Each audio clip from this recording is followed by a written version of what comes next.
today. Supreme Court Justices Elena Kagan and Amy Coney Barrett will testify on Capitol Hill about the Supreme Court's proposed fiscal year 2027 budget.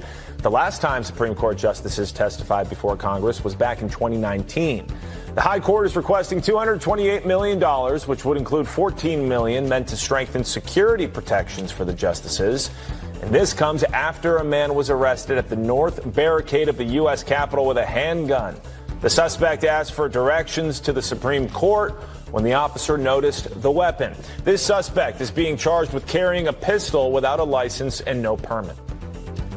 Also today on the Hill, Darlene Graham-Nardone, the sister of the late South Carolina Senator Lindsey Graham, will be sworn into office. She is going to fill the remainder of her brother's term after President Trump said it would be a, quote, fabulous tribute to Lindsey. It's my honor to ask his little sister, Darlene Graham, to finish his work for him now. Lindsey worked harder than anyone. He worked nonstop to make our state, country, and world better. I think this is what Lindsey would have wanted, and I plan to honor him in this way.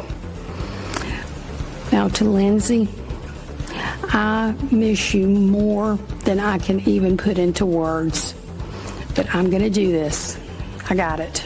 She's got it. Senator Graham had long supported the idea of his sister following in his footsteps, saying this while launching a bid for the White House in 2015.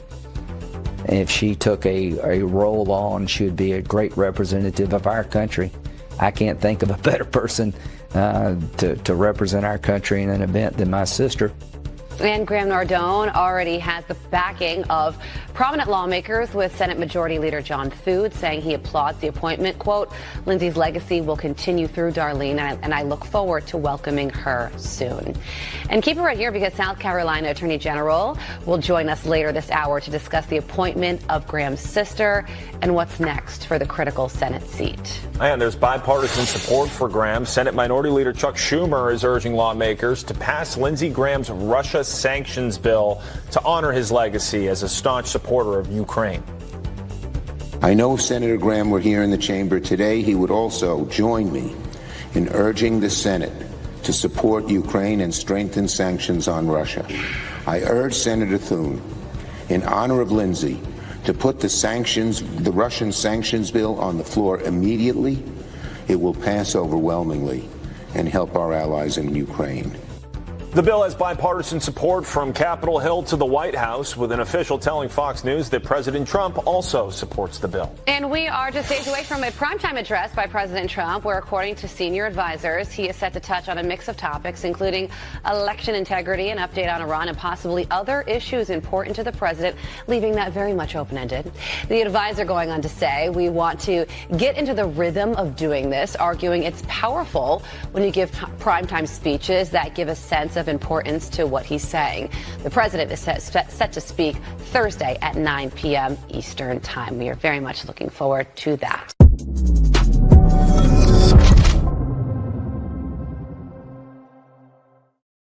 Are very much looking forward to that. Yes, we are. Oh, we are. Get ready. Thursday evening is going to be doomsday for the deep state, and we are hearing little birdies chirp at us as to what's going to happen next. Are we going to get back the Senate seats that were stolen by Democrats? This is my question. Democrats stole 2 Senate seats in Arizona. They stole 2 Senate seats in Georgia. They stole Senate seats in Nevada and in Wisconsin. Right now, everybody is focused on the Senate. Lindsey Graham just died. So now we're down 1, so that's 52 senators.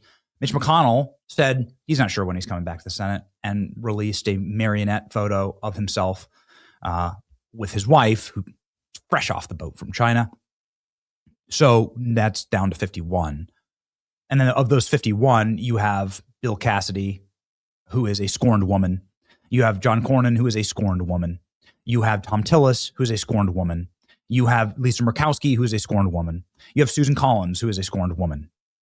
But Susan Collins probably more manly than all the rest of them combined. And so like you have an inoperable Senate, and it's really tough right now. The Republicans should have a 60-seat majority in the Senate. I'm going to say it again. Republicans should have a 60-seat majority in the Senate. Democrats have stolen elections in the Senate, and we're going to cover exactly how they did it on today's show and some of the major reporting, some shock reporting of what happened in Georgia in 2020. We have the receipts, ladies and gentlemen. Trump hatches primetime plan to drop secret files that will prove him right on the 2020 election. That'll happen again on Thursday night at 9 p.m. Of course, we will be live for that. U.S. military unleashes another round of attacks on Iran. Third consecutive night. It was doomsday, truly Armageddon in Iran. You see some of the footage is wild. What's the next play here? It's just a feat of strength is what's going on. It's a feat of strength. Something that is going to be won by one side or the other. Who can hold out the pain?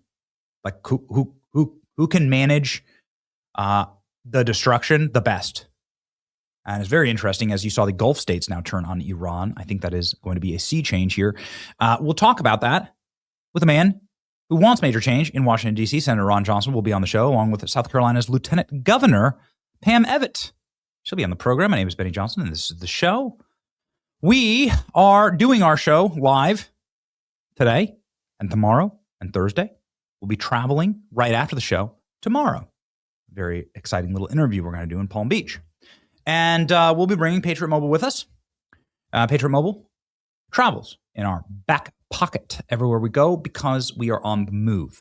There is a country to be saved, and I'm not sure how exactly it's fallen to us. I don't know, the providence of God, the just sheer like Protestant work ethic. I don't know, but we're going to keep fighting. It's been an annoying series of demonic attacks over the last, 7 years since 2020. That's what we're going to talk about with Ron Johnson, because they're going to be dragging Dr. Fauci in front of their oversight committee very soon. But ever since that, it has been just one battle after another, man. And Patriot Mobile has been with us the entire time. No matter where we went, no matter what we had to do. And so we're thankful for them as a partner. You should hop on board. They're the only Christian conservative wireless provider. Stay locked in. Go to patriotmobile.com/Benny. Call 972-PATRIOT. Use promo code Benny for a free month of service. That's patriotmobile.com/Benny, 972-PATRIOT. Make the switch today. We have breaking news for you. Massive breaking news, actually. Breaking news that you're not going to believe. Are you ready? It's exclusive to our program. We have an inside source in the Joe Biden 2020 campaign that was at the very tippy top levels of that campaign. And that inside source has told us that the Joe Biden campaign created the largest voter fraud operation in American history. They've confirmed that to us on the record, on camera. And the purpose of this was to steal the 2020 election. And I'm now going to reveal to you our source, ladies and gentlemen. Here we go. Together, and you guys. It was Joe Biden. Joe Biden has confirmed to us, maybe in a moment of senility, I'm not sure, but he confirmed to us exclusively that this is what he did. And I want to play for you his on-camera confession right now. It did it for our the President Obama's administration before this. We have put together, I think, the most extensive and inclusive voter fraud organization in the history of American politics. Wow. Thank you, Joe. Finally, a confession. We appreciate you being honest. It's been 6 years, but thank you for confessing that you put together the largest and most inclusive. Oh, and we know it's inclusive because we have all the videos. We have all the footage of how inclusive you were of black women in your voter fraud operation. You know, you said you'd appoint a black woman to the Supreme Court. Of course, that's patently illegal. They should strip the robes, make sure she's wearing something underneath, but strip the robes of Ketanji Brown Jackson and burn her gavel. Ketanji Brown Jackson unlawfully appointed to the Supreme Court because it's illegal to discriminate against the vast majority of women in America. Say you're going to appoint a black woman, the vast majority of Americans in America. But anyway, Joe Biden was very inclusive of including black women in his election theft operation, as you can see here, as Wanda, the stuffer, stuffs ballots. We could see Joe Biden's little agents all throughout the country in various places, stuffing ballots, literally stealing ballots out of mailboxes. When they needed the votes, they just walked up to mailboxes, took the ballots, and then wrote names on them, whatever names they wanted. And then this woman, this is what I find particularly hysterical about these people, because they were constantly banging on about the representation of black women. That's why we have Ketanji Brown Jackson in the court. She's like a special needs Supreme Court justice. That's why we have the short bus Supreme Court justice. Yet they have no care for the actual voice of a black woman who had her vote stolen. So that ring camera footage is this woman's home in Massachusetts getting her ballot stolen. Somebody voted for her, and then she goes and tries to vote, and she's like, nope, sorry, you can't vote. Somebody already voted for you. She says has her signature forged. How come it's not going to be counted if I'm voting right in front of you and I'm telling you that that vote that you have there is not mine? We don't care about your voice, lady, because your voice, even though it's probably a Democrat voice, cuts against our entire fraud operation. We need unlimited mail-in ballots. We need to be able to stuff them into as many ballot boxes as possible so that we get the results that we want. And what are those results? We want so much election fraud, in fact, that CNN accidentally captures election fraud on camera. This is CNN in Ohio filming a ballot drop box. Now in Ohio, it's illegal to deliver somebody else's ballot to the drop box. Tell me, what's going on here exactly? You can see this woman right here casting her vote. Did you vote for Reagan or Jimmy Carter? Carter, okay. We don't want to get too personal with people here, but you can see there's actually a You can see how uncomfortable the CNN reporter is by he just realized what he did. There's a lady with a minivan full of ballots, and she's shoving them into the ballot drop box. Of course, everything she's doing there is patently illegal. This is why you have to get rid of mail-in ballots. You have to get rid of ballot drop boxes. You have to get rid of voter month. You have to get rid of these things. The SAVE Act is the only way. Apparently, Lindsey Graham had a way to get the SAVE Act passed. He told Donald Trump in his dying breath that we're all set for the SAVE Act. Then he died an hour later. Shocking timing, all that.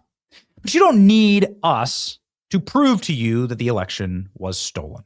You don't even need the demonstrable data here that proves that there's election fraud in every single state. In every single state in the country, there is an election fraud ongoing court case. Some states, there are hundreds. Some states, there are thousands. Minnesota, you can see here, a major hotspot. Same with Illinois. Same with North Carolina, where they want to try and flip that state blue. Texas and Florida and California, obviously. But to say that there's no election fraud is, of course, insane and robs your sense, robs even the most rational people that have tried to argue against this have been left in ashes. The Democrats have flipped their narrative. Okay, so so here are the people, like the biggest corporate media entities in America used to run headlines that said there's no provable election fraud. Now, all of those headlines, all of them, have shifted to there's no mass election fraud. Every single one. NBC just did this. We've caught CBS doing this. ABC did this. The View, ladies, we're talking about like no one's proven mass election fraud, just a little bit of election fraud. A teeny bit, just the tip election fraud. Okay, here's just the tip. Let me show you. This is it, ladies and gentlemen. This is the tipping point for me, certainly. Where were you on election night 2020? You certainly saw Donald Trump up 10 points in Georgia. A very healthy lead in Michigan and Nevada and Arizona. And of course, you wake up the next morning and find that it's all been disappeared because a pipe burst and because unlimited ballots were yanked out from underneath tables inside of the voting centers. And what you ended up with is a perfect, almost algorithmic 49.2 to 49.5 for Joe Biden. There you go. It's just like you punch it into a computer. It's always 49%, right? Always 49%. And Joe Biden miraculously won Georgia. But it's not just Joe Biden getting 49. Look at this. 49% for Kelly Loeffler. Raphael Warnock, 51%. 49% for David Perdue. John Ossoff, 50%. their computer equations. They punched the numbers into a computer, and they were able to manufacture results. This is exactly what Tulsi. You're insane, Benny. Oh, okay. Do you know more than the director of national intelligence, who, by the way, just did a massive raid? Former director of national intelligence did a massive raid in Fulton County. The weapons they fashion against you shall be their undoing, man. I'm telling you, we're getting Old Testament justice here. The weapons that they form against you will destroy them. The only reason that they still had the records for the 2020 election fraud in Fulton County, the only reason they had the smoking gun sitting there in a warehouse was because they wanted to put Donald Trump in jail over it. They needed to keep all of the evidence and control all of the evidence. So they were trying to put Trump in prison. That's why everything was sitting in boxes in a warehouse. The FBI has now surged over 300 agents to Fulton County after the initial raid. Something big is about to happen on Thursday night. Tulsi Gabbard is talking to us about these results. What does she say exactly? I've got a long list of things that we're investigating. We have the best of the best going after this. Election integrity being one of them. We have evidence of how these electronic voting systems have been vulnerable to hackers for a very long time and vulnerable to exploitation to manipulate the results of the votes being cast. That alone should have been the biggest news clip in the world. We have all the evidence that these electronic machines are manipulating the results of the votes being cast. An FBI memo now saying that they have surged 260 agents to Fulton County in response to the 2020 election fraud raid. The memo states that the July 17th deadline, we are expecting major movement. Democrat officials are preparing for criminal charges and arrests in Fulton County. Do you understand? Thursday is going to be doomsday. Thursday is going to be doomsday. We don't really know what the July 17th deadline is about. It seems arbitrary, but because they put it out there, it feels like they will have to come out with something on the 18th. Fulton County Commissioner Dana Barrett, a Democrat, says the county should be prepared for anything, whether it be the FBI's potential findings or the announcement of criminal charges. Why would you say that? I'm not prepared for criminal charges. I'm just going to tell you right now, because I haven't done any crimes. I've done no crimes. So I therefore I'm not prepared for criminal charges because I haven't committed any crimes. But you don't say these kind of things unless you've committed crimes. So why would they be prepared for mass arrests in Fulton County? Ooh, baby. President Trump. I will be making a speech on Thursday evening at 9 p.m. Eastern time. What's going to be in that speech exactly? Well, you're going to have the CIA director, the director of national intelligence acting, FBI director, and DHS secretary. Ooh, baby. It's going to be a speech about declassified intelligence reports that reveal a foreign nation's plans to interfere in the 2020 election. Oh, by doing what exactly? Well, we're not sure. But we do know that Tulsi Gabbard has told us that they have proof that they can change the votes in the machines. And now we hear something else. I'm going to cite Matthew Foldy of the DC Reporter. And this outlet in Washington, and we know Matthew is a great dude, says President Trump is planning to announce that Georgia Senators Jon Ossoff and Raphael Warnock are illegitimate because of fraud. Well-placed source in the Georgia tells us announcement could come as soon as tonight. Wait, what? So this suddenly broke our timeline. That these elections right here that were won by less than 1% by both of them was due to fraud. And listen, you can go back and check the voter rolls. More people were voting in Fulton County than live in Fulton County, than are registered in Fulton County. That is a matter of fact. What is going to be revealed? Well, we're not exactly sure. I suppose we'll have to wait 24 hours, 48 hours. But this is going to be massive. This is all my entire timeline. Ossoff and Warnock illegitimately elected. If they are complicit, they need to lose their seats. They need to be jailed. What would happen exactly if you were to prove that a senator was illegally elected? What happens if a politician is found guilty of election fraud? Well, you could have criminal penalties on a federal level, tons of different fines associated with this in U.S. Code, $250,000 fine and imprisonment for up to 5 years. under 52 U.S. Code 20511. This would be involving federal elections, mail-in ballots, or interstate aspects. Major penalties under law. State level, you would also be charged. Common penalties include fines and prison time, probation, and restitution. Impact on office and political career. A conviction typically would lead to immediate resignation, expulsion, or judiciary removal. Many states have laws disqualifying convicted felons from holding office. Disqualification from further office could also happen. Loss of voting rights and other consequences.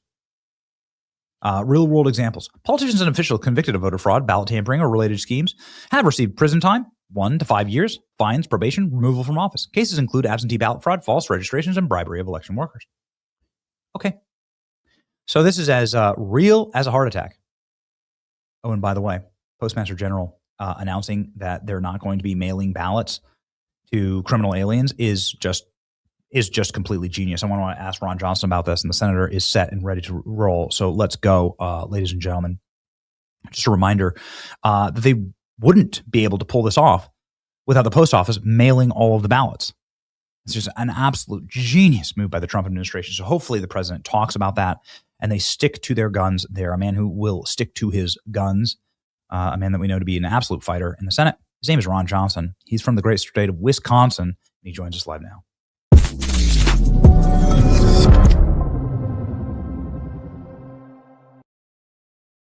Senator Johnson, I don't think I'm like stretching here by saying you're probably the only senator that consistently and fearlessly talks about voter fraud and mass voter fraud in how it affects our system without really apologizing for it. And you've been like a dog with a bone on this for a very long time. So maybe a preview of what the president could be announcing on Thursday night. We can start there. You're right. I was, I think, the only chairman of the Senate committee back in 2020 that held a hearing in December, the irregularities of the 2020 election. Yes. And there were many. What's always galled me is you hear, 80 courts have looked at this. They saw no evidence. Well, most of those 80 courts never reviewed any evidence whatsoever. They just dismissed charges. The issue is moot. The election was already certified. And that's the problem you always have in terms of election fraud. We know it exists. We just don't know the extent. We don't know whether there's enough of it to overturn an election, but there's nobody ever willing to investigate it. The losing candidate is already tapped out. They probably already have debt that they're trying to pay back. The winners, the elections are certified very quickly. And nobody who's, the election officials, once they've certified election, they don't want to be proven wrong. So there's no incentive to actually investigate election and voter fraud. And the result is just a continual state of denial. And so, I am, for one, really glad the FBI has, taken a look at this, is investigating this seriously. There's doing investigations in Milwaukee. I mean, there were so many irregularities in Wisconsin. It's only 270,000 ballots that were cured by election officials. You can't do that, but they did it anyway. Voting in the park, people going into nursing homes and probably voting for people. I mean, all these things were completely dismissed. Mark Zuckerberg's election group basically taking over the Green Bay Election Center, all dismissed. In Wisconsin, the Supreme Court said cloak of lashes, whatever that means. It just, they're not going to look at the evidence. We're just declaring we're not going to rule on this. Let's move on. And so, I, for one, am glad that President Trump is not moving on, that Tulsi Gabbard in her role, and then now the FBI director and John Radcliffe, that they're taking these things seriously. They're looking at evidence. I mean, in Georgia, I remember the adjudicated ballots. People don't talk much about that, but I mean, these voting machines are highly flawed. That they create ballots that have to be adjudicated in some way, shape, or form. Who's doing that?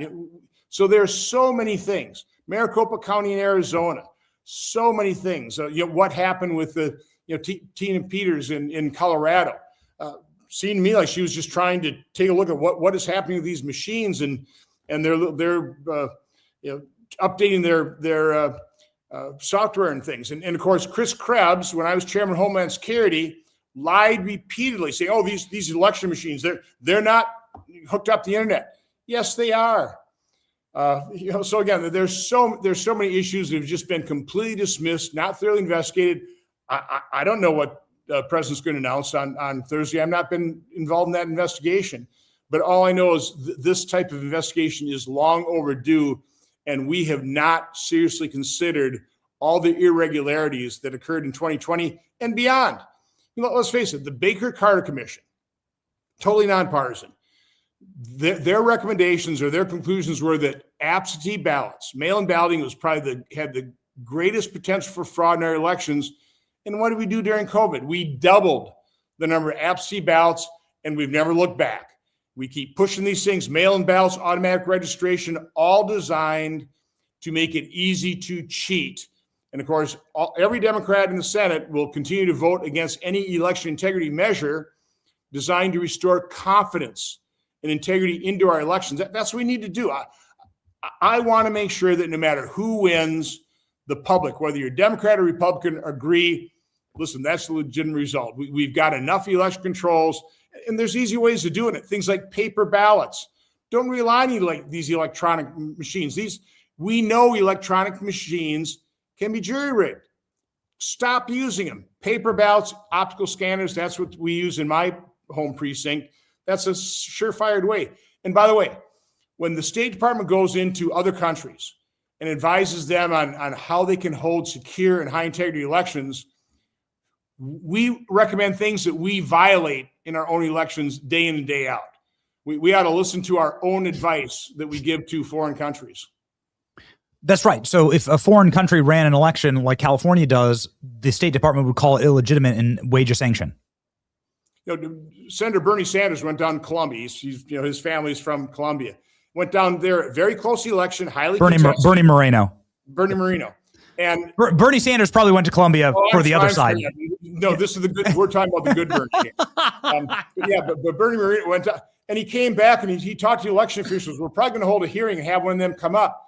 Wow. The questions Bernie was asking him about, mail-in ballots, about vote, they have biometric identification. I mean, they take election security seriously, but when Bernie's asking him all these questions, the Colombian election official thought he was crazy, talking about what we do in America, how loose, how the lack of controls we have in our elections versus what they do in Colombia. So I want to get to a ton of stuff because the Senate is, obviously there's a lot of breaking news out of the Senate. Big time yesterday was a report out from the DC Reporter that says Raphael Warnock and John Ossoff, Donald Trump's going to present evidence that they did not win their elections. What's your comment on that, Senator? Well, let's wait to see the evidence. The Democrats will fight tooth and nail. They've been fighting tooth and nail. They've been suppressing all this evidence for years. Again, there are just so many things that are just irregular that we're just crying for an investigation. Now we've had an investigation. Let's see what the evidence is going to be. I can't really speak to it until I see it. Mm-hmm. But you've looked into this, and it's my contention that they've been pulling these games in Wisconsin with your recent Senate election, that they pulled these games in Nevada and in Arizona, and that Republicans would have a 60-seat majority right now in the Senate had we had fair elections in those states. Again, I just don't know because they've never been adequately investigated. All I know is there are all kinds of irregularities that just a normal person, completely unbiased, would go, that strikes me as odd. I mean, those videos of these ballots that appear to be, being run multiple times. We've got our own problem in Milwaukee with Central Count, which, rather than count the absentee ballots at the actual precinct, they gather them all together and come in a late night dump. And again, whether it's legitimate or not, whether they're counting them accurately, and we have observers, I can't really say that they're not counting them legitimately. It just looks bad. Yeah. All of a sudden the vote changes at 2:00 in the morning. Again, so you're setting yourself up to have a suspicious and suspected result. Don't do that. Everything we ought to be doing is trying to restore confidence in our election system. That's what we're trying to do with the Save America Act. Again, 75-80% of people, they don't want their legitimate vote canceled by an illegitimate vote. So require voter ID, require people to prove citizenship. I mean, these are just basic measures to restore confidence. The fact that Democrats don't want to do it speaks volumes. So here we go. We have Alyssa Slotkin one of your colleagues from Michigan saying that if the SAVE Act was passed, that it would mean that Democrats would never be able to win nationwide again and make it very hard for any Democrat in any state to win an election. Let's play this real quick. The thing that we blocked yesterday was the SAVE Act, right? Which was literally...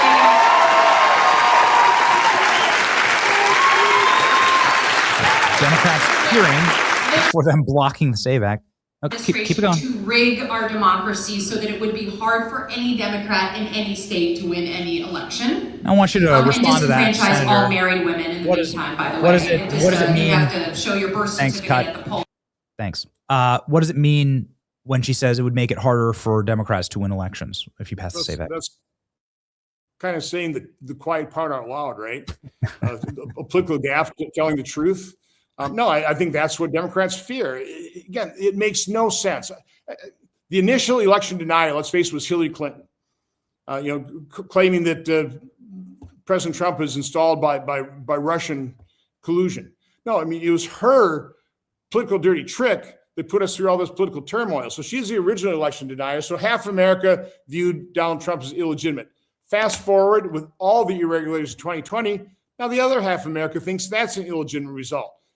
Completely unsustainable in a democracy. You have to have confidence in our elections. So that's all we're trying to do is restore that confidence. The fact that Democrats refuse to restore that confidence just tells you they want to make it easy to cheat because they cheat. They want to be able to cheat. And apparently the admission is if they can't cheat, they can't win, which gives me some optimism in this country. I hope that's true because what they're proposing, socialism, again, 100 years ago, I can understand Great Depression, people looking for different economic models, but 100 years later, tens of millions of people dying, being murdered under these dictatorial tyrannies that communism, socialism produces, Venezuela, Cuba, Soviet Union. Why would anybody embrace it? Well, that they're able to embrace it because the news media has been infiltrated by the radical left, our religious institutions, our, obviously politics, our elections are unfortunately rigged. They don't have the integrity they deserve. So we need to restore that confidence. We have to return integrity to our election system. Lindsey Graham tells Donald Trump in one of his dying breaths that he's set for the SAVE Act. We are set for the SAVE Act, Mr. President. Donald Trump said it on CNN and on NBC and on Fox News. And Donald Trump retold the story about how Lindsey Graham said that as a budget committee chairman, he has a path forward to getting the SAVE Act passed. How is that going to happen, Senator?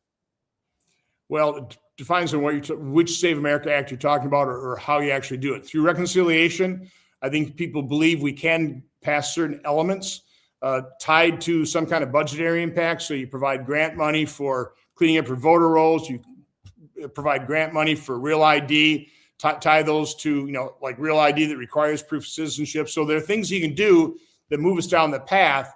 Getting the entire Save America Act as President Trump envisions it, difficult through reconciliation, which is why I continue to push my colleagues in the Republican conference, let's end the filibuster.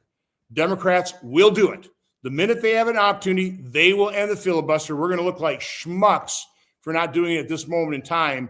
Again, maybe based on the evidence here in coming up on Thursday in terms of what is revealed that happened in Georgia. Maybe that'll convince my Republican colleagues to do it. We didn't have the votes to eliminate the filibuster on all nominees until Democrats were so obnoxiously obstructionist in terms of not confirming President Trump's nominees so he could staff his administration. All of a sudden, every Republican voted to nuke the filibuster on all nominations. Maybe the same thing will happen here. That would be excellent. I mean, if you could, I suppose, I don't know. The makeup of the Senate is getting, with the loss of Lindsey Graham, I suppose his sister will be sworn in. I assume she would vote the same way that he would vote. So I suppose it's not a total loss right now, but it would be really nice to see some movement, to see the evidence presented like you've done in your committee to actually get the other senators on board to understand what time it is and what their legacy could be. Their legacy could be saving the republic. The reason why we had such a mess in 2020 was because of COVID, and because of guys like Dr. Fauci. You will finally get Dr. Fauci back in the chair. I believe it was July 20. July 29th. Is that the date? And you'll be there with Rand Paul. We have the announcement here from Rand. Dr. Fauci will be brought in, and you will be sitting right next to Rand. Is that correct? Do I have the makeup of the committee correct? Yeah, correct. I'm former chair, so now I'm next senior member under his chairmanship. So looking forward to it. It'll be real interesting to see how Fauci, now that he has a pardon, it's going to be difficult for him to plead the fifth. He better not lie. So this ought to be a very interesting hearing. I give Senator Paul a lot of credit for his pursuit of the truth when it comes to the whole origin issue here. We're still waiting to get some of Fauci's devices from. They've been kind of doing a shell game here, moving it from HHS to the FBI, then back to HHS, Office of Inspector General, now back to National Institute of Health. Again, the deep state does not give up its secrets. It has multiple ways of frustrating even the absolute good intentions of Bobby Kennedy of radical transparency. It's very difficult to accomplish it. There's so many hurdles that they have to go through to be radically transparent. Again, I'm not a fan of the government, nor is Rand Paul. That's why our founders are so smart to try and limit government. Unfortunately, we've busted out of those constitutional constraints decades ago. We need to try and put those back in. But again, this will be a seminal moment. This will be very interesting to see how Fauci defends himself. All the gain of function research that he funded. These, over 120 labs around the world, 40 in Ukraine alone. Don't tell me that Anthony Fauci was not aware of those things or aware of the fact that he was funding Ralph Barrick, his gain of function research around the coronavirus, the Bat Lady. Fauci had to know all of that, which is why he went in such immediate cover-up mode in those text and phone exchanges at the end of January, early February. Be real interesting to see how he defends that record. I know you shouldn't be giving up your questions, obviously, but can you give us like a general line of questioning that you are going to engage in? And also, Dr. Fauci could be charged. His pardon wouldn't cover if he lied to Congress again. Is that correct? Right. Yeah, he better not commit perjury. And so, listen, it'll really be about what he actually knew. It'll depend on what documents I get to see before that. Again, we're still trying to get documents. We don't have all of them. So it'll be depend on what we got. It'll depend on what Senator Paul asks him first, what he says in the statement. So I'll be prepared with a lot of different questions. You only get 5 minutes. Maybe we'll get 7 this round and hopefully multiple rounds. So again, I'm hoping every committee member comes totally prepared to ask him some very tough questions. He deserves it. Yeah. We hope you ask about this video of Dr. Fauci. Do you have it loaded, Klein? This video of Dr. Fauci guaranteeing that there's going to be a surprise pandemic. Wrong one. Diseases, guaranteeing that there's going to infectious disease. Yeah. Is that there is no question that there will be a challenge to the coming administration in the arena of infectious diseases, both chronic infectious diseases in the sense of already ongoing disease, and we have certainly a large burden of that, but also there will be a surprise outbreak. And what? Dude, this guy's worked since Nixon in the federal government. He's never promised a surprise outbreak until there was a surprise outbreak. What the hell is that? He was funding the research to create the coronavirus that would produce that surprise outbreak. An even better clip is with Rick Bright, who sabotaged hydroxychloroquine for FDA at the Milken Institute, where they're bemoaning the fact that we don't have a universal vaccination campaign. The flu campaign just isn't doing it. We need a pandemic. This is like October 2019. Well, 3 months later, they got their pandemic. They sabotaged early treatment with things like ivermectin, hydroxychloroquine, all the cheap generic drugs that did work, that had an impact. They sabotaged all that early treatment so that there was no treatment, so you could get the emergency use authorization on the injection. And then they lied about the fact that they knew there was serious adverse events occurring, serious injury, death occurring. They knew that within 3 months. They're covering that up to this day. Final question for you, Senator. If Thursday night, and I'm sure you'll be watching along with us, but if Donald Trump does bring the receipts and the evidence on Thursday night, and it sounds like they're really getting ready for a massive bombshell here, and it's found out that some of your Senate colleagues did engage in or have been elected illegitimately, What will you be calling for? Will you be calling for potential removal from office? We have to wait to see the evidence, but at a minimum, I'm happy to hold a hearing to lay this out in all its gory detail. The president will obviously take the time he's got, but a Senate hearing I think would be completely appropriate once we have that evidence as well. So you're gonna spearhead the Senate hearing based on when you see the veracity of the evidence that President Trump has. You would be the person spearheading that because that's what you did in the aftermath of 2020 in the first place, correct? Yeah, listen, if Chuck Grassley and Senate Judiciary wants to do it, Chuck and I do, we've been involved in joint investigations in the past. We'll I'm sure work cooperatively in terms of, again, we have to see the evidence first before I really tell you what we're going to do. But no, this needs to be made public. Yep. Okay. Yep. Well, thank you, Senator, for fighting on this. I think you were the first and the strongest and the loudest voice on all of this back when it would get you canceled and back when it would get you deplatformed. And you were canceled and deplatformed, actually, if I recall correctly. You have been stripped off of social media for all of this and for speaking the truth. So everybody follow Ron Johnson, a man who fights for the truth here. He has 700,000 subscribers. You should be one of them. Thank you, Senator. Have a great day.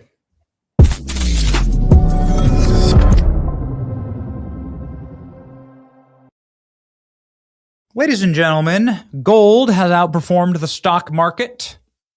Well, by a wide margin over the last 20 years. There's obviously ups and downs for everything. But if you look at the charts back to back, it just really is irrefutable. You got to lock in. Make sure that you are investing in something that has everlasting value. And we're happy that things are going well. The stock market's doing great this morning. And they had a big announcement on inflation. Inflation cooled more month to month these last 2 months than it has over the last 5 years. It's been an absolute exceptional run. We really hope that the president and his team get back to the absolute focus of this American economy. I'm so sick. I'm so sick of foreign entanglements. I'm so sick of foreign wars. And I just want to focus on America and American future and Gen Z and the opportunities that we have. Being financially focused and locked in on your future. That's why I invest just a bit. I diversify into gold and precious metals. They just a wise thing to have in your portfolio. The numbers don't lie. Gold has been money for 5,000 years. I trust Advantage Gold. It's a top-rated precious metals company. Text Benny to 85545 right now. That's BENNY to 85545 right now. Inside, you'll discover exactly how you can diversify into gold. Quick and easy today. Do it today. No cost, no obligation. Text Benny to 85545 for something real. Ladies and gentlemen, Iran is feeling something real right now. I think this is in honor probably of Lindsey Graham. I'm not sure. But we have some wild footage out of Iran. Is this the footage, ALX? Insane footage out of Iran. This looks like Armageddon. As the biggest, most prolonged strike of the war. It went on for 5 hours last night, including but not limited to one-way sea drones. I find this stuff very cool. The CENTCOM released footage of the first ever use of a one-way sea drone, and it's freaking awesome. So they drove on water into a submarine base for the first time ever. This killer drone, and it's crazy, man.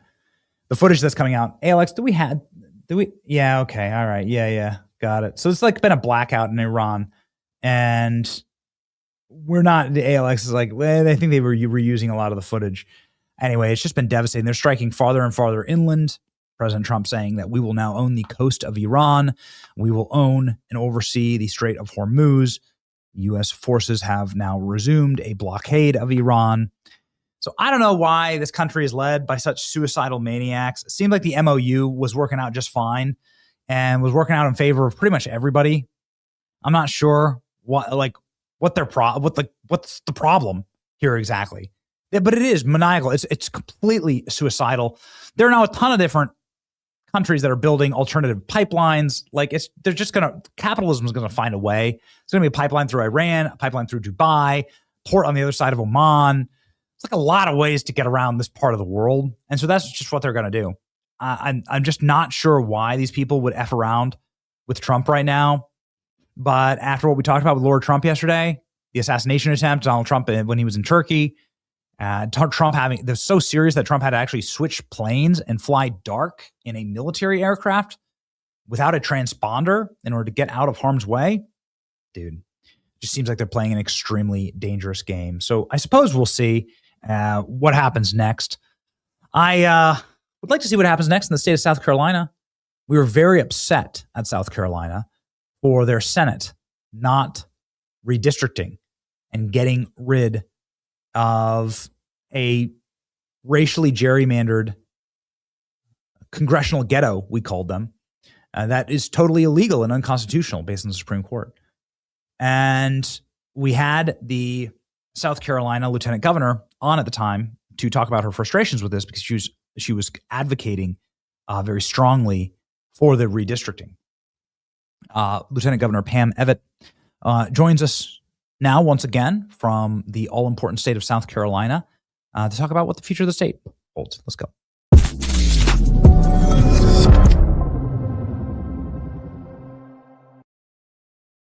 Pam, welcome back to the program. Thank you for having me back. Yeah. Are you going to run for Lindsey Graham's seat? That's been like the number one question I've been asked. And, yeah. I think what we need to do first and foremost, and it's what I've been saying to every interview I've done, I've probably done 12 since the senator's passing, has been, I think there's a time for politics, but right now it's a time to like kind of celebrate what the senator's life was all about. And he, you can't argue with the fact that he gave his entire life, not just to the state of South Carolina, but to the nation, and doing what he thought was right. Whether you agreed with him or didn't agree with him, he was fiercely passionate about what he thought was right or wrong. And he was fiercely loyal to the state. And so I'm kind of focusing on his life, his legacy. And I know his sister will be sworn in today to finish out his term until, January 3rd. And government will go on. But I think we should continue to celebrate him for a little bit longer before we talk about replacing him. Sure, absolutely. I mean, I think that people are just not wanting to see in the Senate, and I'm not saying Lindsey Graham was this, but you have in the Senate a non-functional majority because you have so many people that refuse to be MAGA. And I think that's the problem, right? You have a Tom Tillis and a Bill Cassidy and a John Cornyn and Murkowski and Collins. And it creates it's almost an unenviable task for John Thune because you have 7 people that refuse to be Republicans, even though they ran as Republicans and won as Republicans. So nobody wants to see this seat go to that wing of the party. And that wing of the party is going to get decimated, right? Cornyn's out, Cassidy out, McConnell gone, Tillis gone. And so I think that's why people they want a fighter in for the president. Well, I led that fight here in South Carolina, as you talked about, with redistricting, making sure that we could give the president everything he needed. It is shocking to me on so many levels how many people are afraid to fight for the ideals of our party. And, I remember, I think we talked about this last time I was on your show, and, I sat at the back of the state Senate and heard, senators saying, we can't do this. This isn't right. And all I kept thinking is, why do we not believe what the Democrats are saying, right? The Democrats are telling us today that they will get rid of the Electoral College if they take control again. The Democrats are telling us that they want to make Puerto Rico and the Virgin Islands a state so that they can get a bigger majority. I mean, they're telling us their game plan. And it's shocking to me that Republicans are just like, it's falling on a deaf ear. Like, do we think they're lying to us? Because they never have. They're going to tell you what they're going to do, and then they're going to do it. And I think sometimes we have to be able to fight for that. People continue to talk about the filibuster. And it's like, they're saying if we get control again, we're going to get rid of it. And we're going to do whatever we need to do to get our agenda in place. These are things that concern everybody. I think here in South Carolina, it's really concerning to Republicans. And so you're right. I think we need people who are willing to stand up and fight to get things done. And it's probably why, Benny, and I would love your take on it, why so few people actually get out and vote. Because I think they feel like it's, even when we have power, we don't use it. When we don't have power, we get run over, and they just kind of throw their hands up in the air and go, well, I don't think it really matters. And I think we have to give them a reason to get out and vote and to support. And people are voting. They went out and gutted the Indiana Senate. And I think the same thing's going to happen with the South Carolina Senate. Yeah, well, I think why did so many Republicans side with the minuscule Democrat minority in the South Carolina Senate? You have a supermajority. Why didn't they play Smash Mouth? Why did that happen? Well, that is a really great question. I could never get a true answer from You're lieutenant governor, Yeah. So it's like why not threaten them? This is politics, right? Where's the scorched earth? You're talking about what time it is. Yeah, you're right. This is the time. Well, where was that? I sat back there. I took meetings. I worked with people in the House. The House passed it. When it got to the Senate, that deliberative body, they went and they huddled together and people wanted to make it be a fight against the president in the Senate. And I'm like, listen, I am all over the state. Their constituents are not going to forget. And in South Carolina, it's kind of weird. It's not like, the federal Senate where half is up one year and then the other half. It's a 4-year term. The whole Senate comes up at one time and they feel like they have this buffer, I would think, that people that are mad that they didn't redistrict, well, they have 2 years. And we all know what a short memory people have. They're kind of on to the next news cycle. And so they get this sense. There's been a lot of talk since that about how do you break up the election term so that the entire Senate isn't every 4 years at the same time, because then it would make people have to think a little bit more about these votes. Yeah. And let's face it, a lot of them, if they weren't Trump people, and some of them were not Trump people, they're kind of thinking, well, in 2 more years, the president will be out. I always have contended that the president will be able to weigh in way longer than his term, and that will really matter. So I think, changing maybe the structure, which is going to have to be, I'm not sure if it would have to be at this point. There's been rumor back and forth. Would it have to be a constitutional change, or is it something they could do right within the General Assembly? But, we'll see what happens there. But it was shocking to a lot of people that in a state with a supermajority in the House, a supermajority in the Senate, a Republican in every major office, we have one Democrat sitting in Congress, that this couldn't get through. Yeah. And, I did all I could do. The governor did, his job of calling them back to get it done. That was how he pushed. And then it just stalled. And the Senate is, again, because they have this every 4 year and they all are up at one time. I don't know that threatening is the best way to go there. But I think the voters were really upset, and the voters will have to come out and make those changes at re-election. Are you going to campaign against every person who voted against this redistricting? I mean, you'll be the next governor in South Carolina, right? So. Well, what we have to do is make sure, like you said, people don't forget.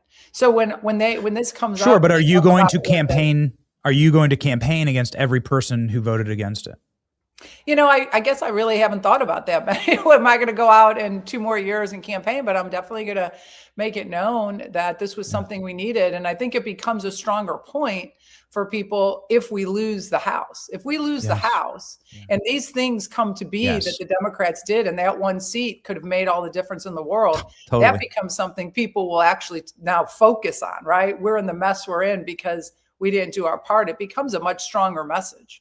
Yeah, no, you're exactly right. And it's frustrating. You're right. The election cycle, but it's why shows like ours exist, to hold people accountable and to remind people what happened and when we needed the party to be strong and unified the way that the Democrats are constantly on the attack against us. We don't need internal fire right now. It's something that we're trying very hard to do in order to create a balkanized party apparatus that says we're here to win and save Western civilization and to not fight amongst each other and to do our best to squash beef and to win. And it's been very frustrating. It was wonderful to see what happened in Indiana. And we're going to like continue to drive that. I don't know, man. People saw what happened to Cassidy and then what happened to John Cornyn. You don't think it can happen to you? John Cornyn loses by 60 points and you don't think it can happen to you? Like, I think you're living in a dreamland, man. Well, it definitely sent a strong message, but you actually hit on a point of just how, as Republicans, we do need to come together. You know, I came from the business world, started a company, grew it into a national company, and then came into the political world. And it was the thing that stood out most to me. You know, when you're really in it, and you know, they call it in the bubble. When you're in the bubble and you see it, and you see how the Democrats will come together. And I mean, they may be, I don't know what they do because I don't have insight into their party, but it seems like they may go in a room and duke it out. But when they come out, they're walking in lockstep.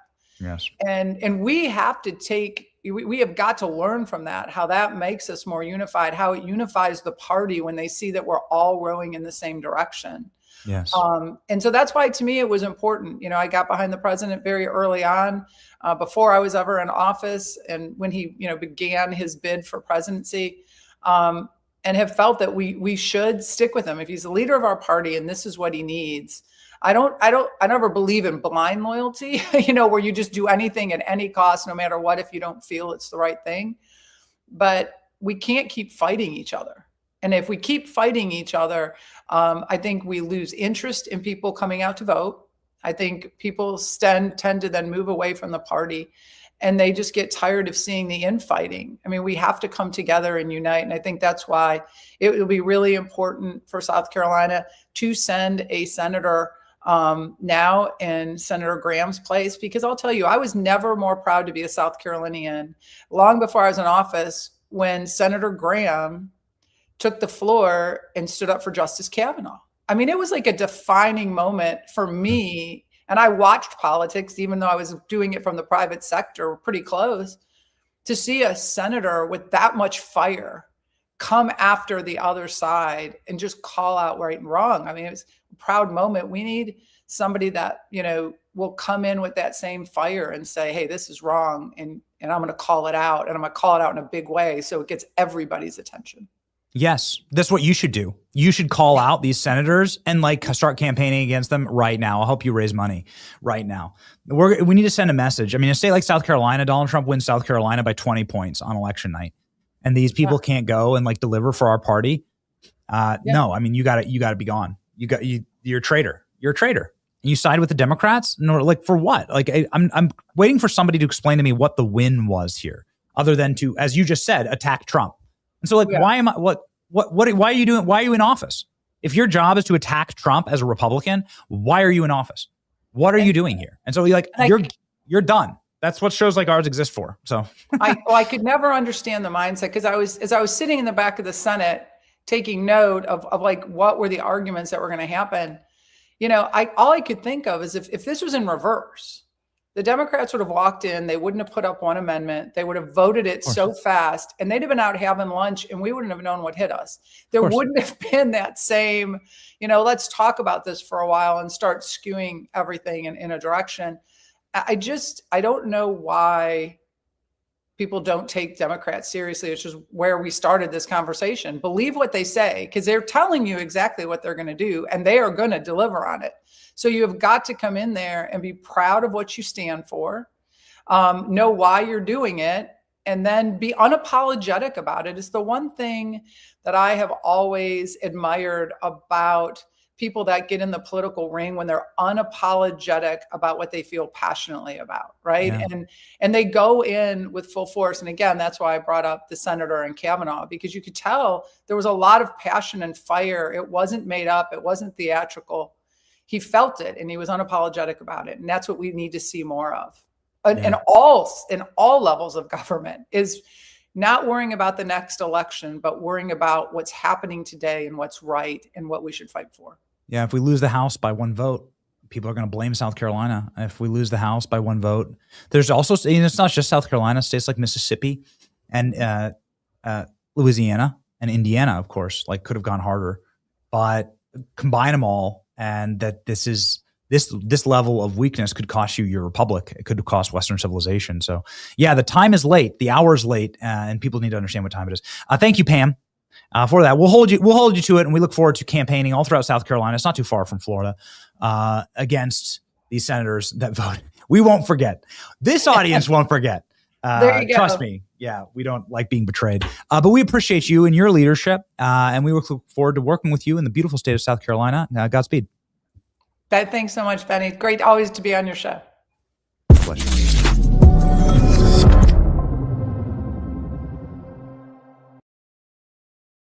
Ladies and gentlemen, we are looking forward to Thursday night. I don't know what else to say. I mean, I don't like, I can't reveal who we've been chatting with, but we've been chatting with a bunch of people. They keep hyping it up and telling us this is going to be everything's going to change. They keep telling us everything is going to change. So I say, what is it? What's going to change? We can't tell you. We can't tell you what's going on. They're preparing something huge for Thursday night. So trust us. Believe that we are going to be live. We'll probably be live an hour ahead of time. We'll book out a show and get some election experts on. Ron Johnson was great today on that. But we'll get some election experts on, some people that have been fighting for free and fair elections. And we'll do like a full election integrity show, and then we'll cover President Trump's speech live. Ladies and gentlemen, it'll be a bit of a late night for us on Thursday. My bedtime is 9 p.m. Every dad of little kids understands that if you want to work out, you better wake up at 5 a.m. If you want to actually get going with the day and have a little bit of time to yourself, you better wake up at 5 a.m. You better go to bed at 9 o'clock. You better go to bed sober, and you better go to bed chilled in order to recharge. Bond Charge helps me recharge. It's a holistic wellness brand that has a huge range of evidence-based products to optimize your life.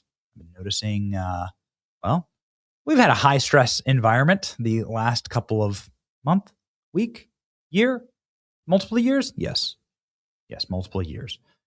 And if you want a little bit of relaxation before bed, if you want to help with just chilling out or getting that red light that your body so desperately needs in order to regulate, try Bond Charge. Bond Charge red light face mask is easy to use, 10 to 20 minutes a day, and you can use it while cooking a meal or putting your kids to bed.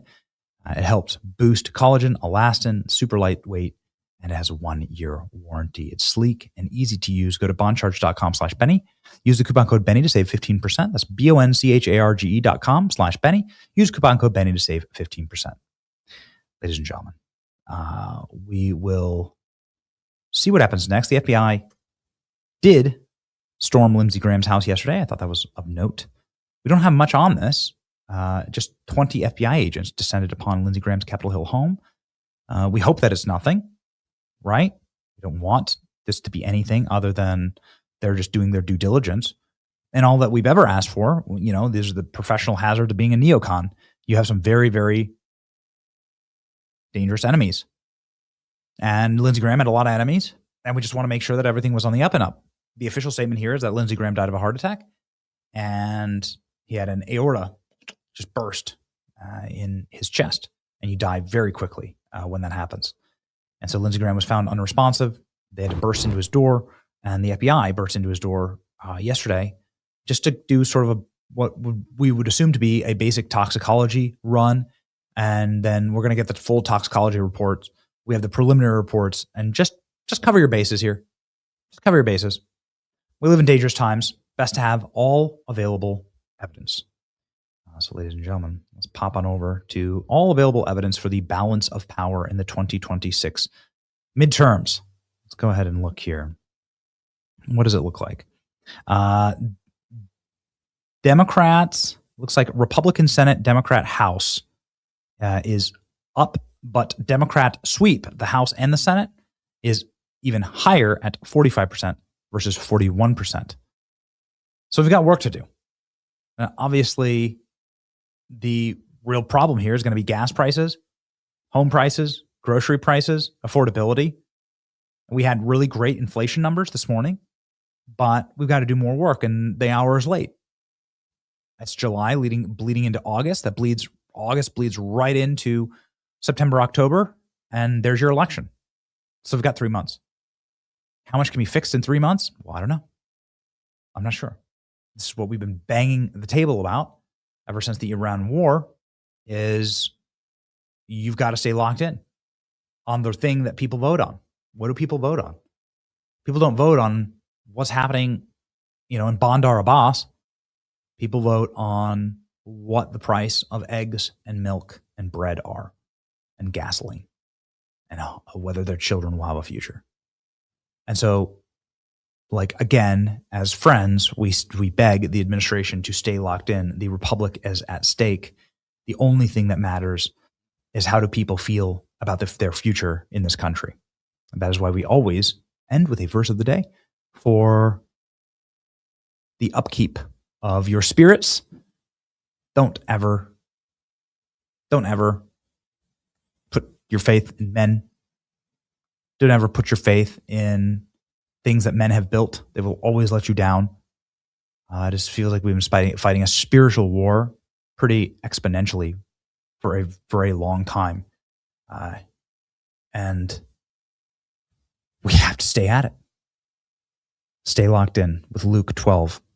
What you have said in the dark will be heard in the daylight.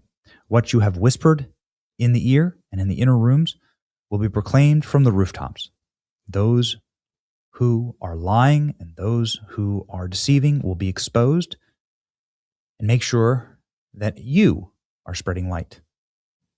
Make sure that it is light and good fruit that comes from your life.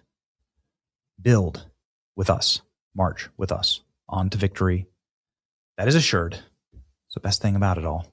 It's that we're guaranteed to win in the end. So keep going. It's your boy Benny. See ya. Where the truth gon' be, faith and freedom on your TV screen. Stand up strong, battle through the night. The Benny Show's here, bringing liberty to light. From the speeches to debates, Benny sharp like a blade, cutting through the lies, watch the truth cascade. With the warrior's heart, this man never fades. It's prime time when Benny invades. From saving the nation to stories untold, the Benny Show's a storm, see the truth unfold.